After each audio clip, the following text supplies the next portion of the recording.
Welcome today in front of me HUAWEI P20 Pro, and I'll show you how to turn on the AOD option on this device. So first of all, just go to the settings and here find the home screen and wallpaper. Right here you will see the always on display option, and just to turn it off, tap on the switcher right there. So if you want to turn it on, just tap here on the switcher again, and you can choose the start and end this information, date and time on your display.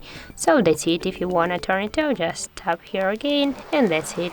If you found this video helpful, leave like, comment and subscribe our channel.